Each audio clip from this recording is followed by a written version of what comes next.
see at nighttime. Nighttime seeing is important. Don't you want to see things? Seeing things is better. What's wrong with you? You don't want to see things. TNVC. Howdy folks, welcome to another O.S.D video. I'm Jeff Gonzalez with AR15.com. If you're joining us for the first time, O.S.D stands for Observational Skills Development. We're exploring videos of defensive gun uses and other violent encounters we find on the internet to break them down and add the training component. Now, we are not here to Monday morning quarterback anyone. Instead, we're going to observe the video, break down the elements of the situation, and develop drills we can take to the range to improve our skills.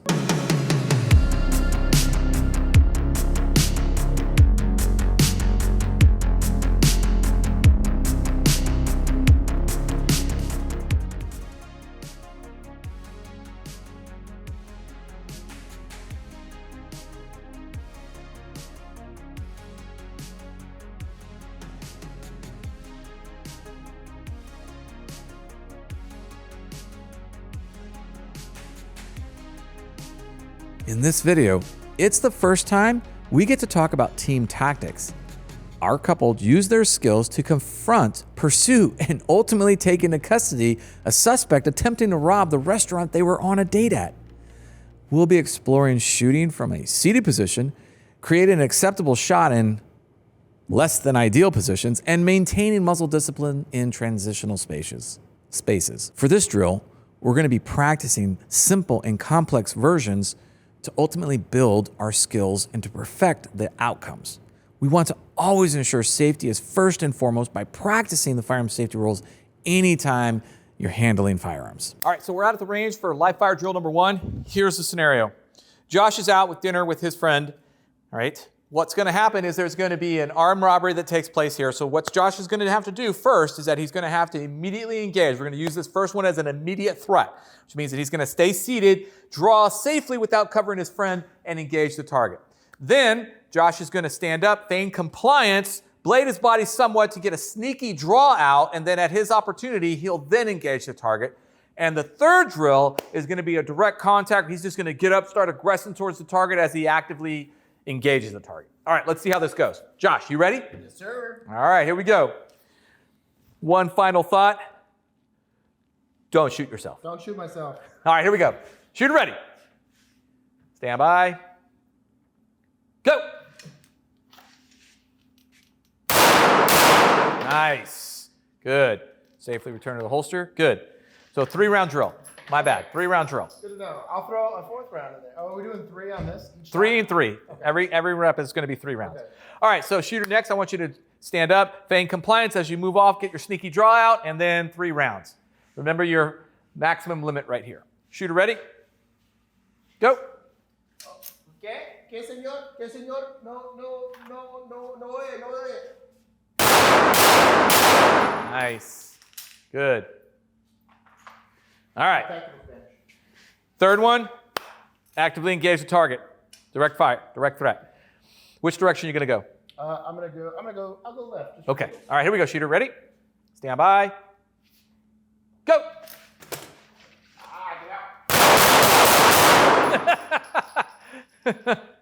All right. Go ahead, return to the holster. When you work with this clown show, you gotta bring an A game. Hey, you're just being modest, Jeff. You're just being modest. All right. So the immediate threat, right, which is where I'm in a seated position. Now you start to get a perspective of, oh shit. This really kind of opens your eyes to a lot of scenarios. Think about the number of times in your day that you're in a seated position. A lot. Right? Yeah. You've got meals, you got commuting, you got office, work environment. You know, there's probably a couple other ones that we're not covering, but those 3, think about the number of minutes a day or hours a day you're in a seated position. Majority. A lot. For a lot of us. Public transit, if Yeah. you're getting an Uber, if you're doing something like that, like how many times you're like stuck and you won't be able to move and you might have an emerging deadly threat from a seated position. So being able to get to your gun quickly and effectively without covering a friendly is super, super tough.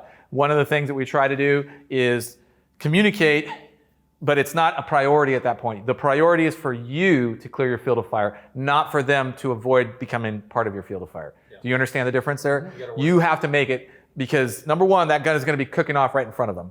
So you got to move to a point where you can get that gun in a position that's safe, right? When you do the feigned compliance, again, that's a big one, a huge one. Think about where you carry your money. Where is your wallet? Where is your cell phone? Where are items of value carried? And those are cover for action to allow you to get that sneaky draw going, right? So if you're going to say, hey, I'm getting my wallet, then there's, a really good, in other words, what's happening is you're giving the bad guy's brain a reason for why you're moving your hands if they see your hands moving, right? And then that direct threat, fuck it, his attention, turn to somebody else in the diner, turn to somebody else elsewhere in the scenario, and you take advantage of that right then and there. If the eyes move away from you, that's going to take about a quarter second to a half second for them to register the fact that you're doing something. And then for them to reorient to what you're doing and then to be able to act to whatever it is that you're doing, right? So that little bit of a distraction or loss of attention is the key for the direct threat. Make sense? Yeah. All right. Live fire drill number 2. Here's what we got. All right, bow shooters are going to be facing uprange, shoulder to shoulder. And we've got a single target downrange that's going to act as our bad guy. On my command, shooters are going to orient downrange, and through coordinated communication, they're going to advance, supporting one another as they engage the target, and then they'll converge or consolidate in the middle there to finish the drill. Let's see how this goes. Questions? Sure. All right, let's move down, face down range, load and make ready, then return to the holster for me.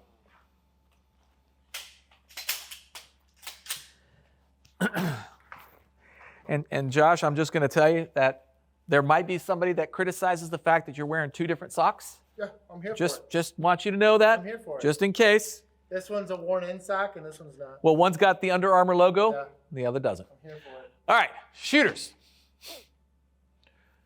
Here we go. Ready? Contact. Moving on your left.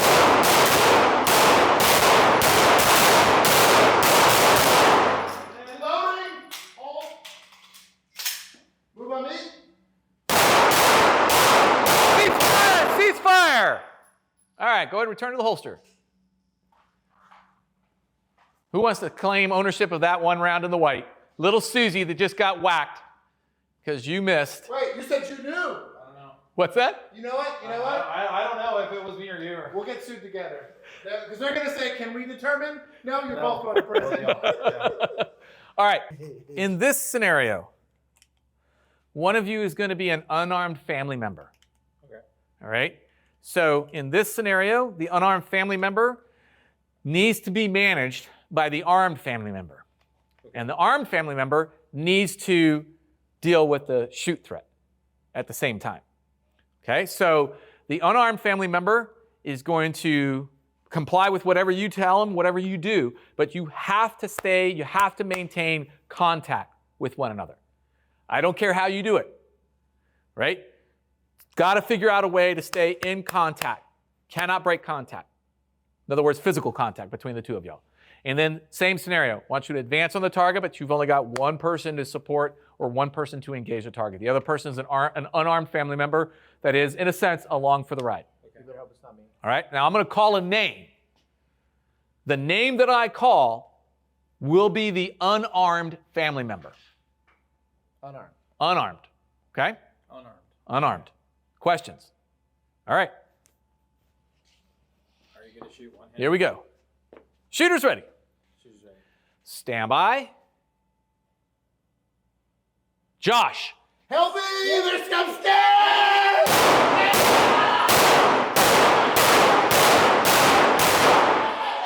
It's okay. All right. Ceasefire. Ceasefire. I definitely pulled one on that one. You think? Hey, you know what? I'll claim that one. That was my shot. That was Holster my up. All right, holster up. Okay, so let's bring it in. Was that good? Was that good, innocent? You did a good innocent. Thank you. So 7 shots? 6 shots? I only see the miss. Okay. I only see them. And then that one, I saw that one. I was All right, so let's talk about that real quick.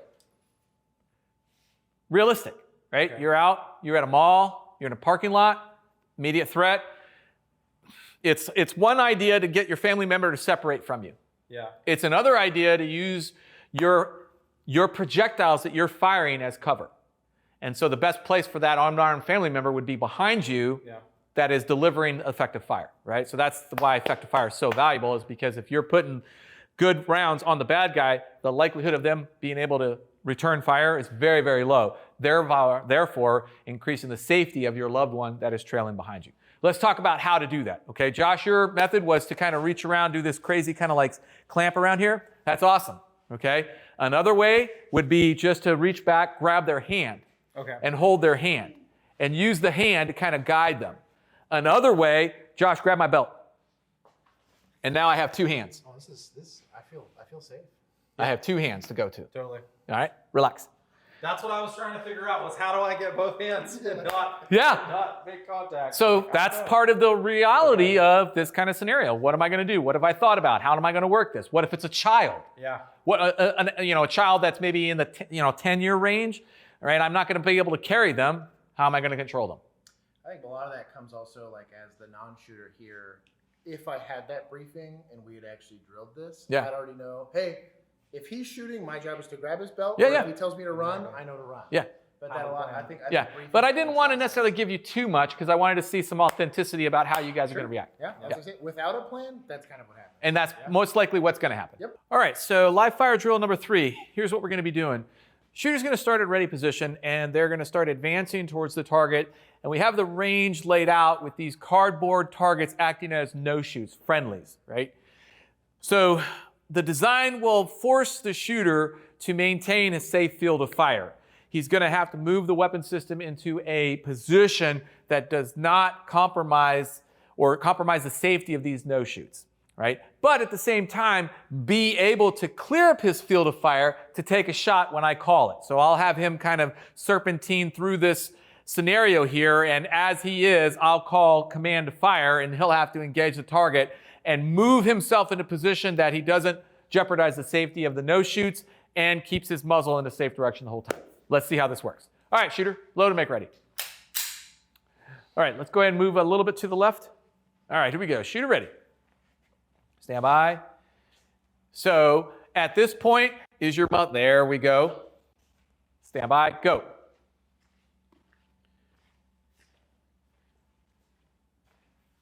Fire. Fire.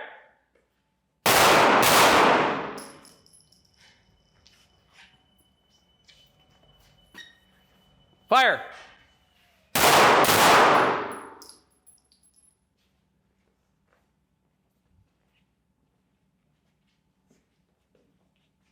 Fire.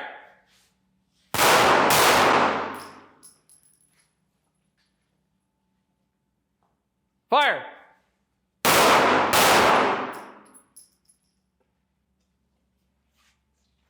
Fire. Fire.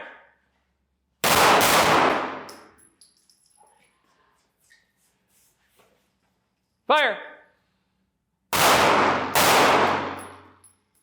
Ceasefire. Ceasefire. Unload and clear. Okay, so I know that you didn't realize that you were doing it, but these guys are not cover. Yeah, I kept. You can't be hiding and then shoot.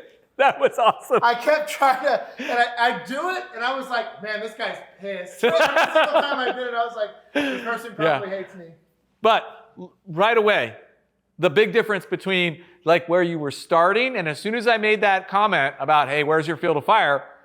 And as soon as you did that, the freedom that you had to move, and actually move more naturally. Yeah. More without creating some crazy. Now, there's other ready systems we can use.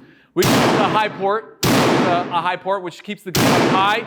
The muzzle is up high. You know, that's also viable depending on the situation. But that position stool really helps to keep it nice and tight, so when you're moving in confined spaces, it's better. Thanks again, everyone. We really appreciate you watching and supporting the series. Give us some feedback or share your experience while running the drills in the comments down below. Please make sure to like, subscribe, and share these videos far and wide. And if you know of other videos that would make for great reviews, email them to osd@ar15.com. Until then, I'm Jeff Gonzalez. Stay safe or be dangerous.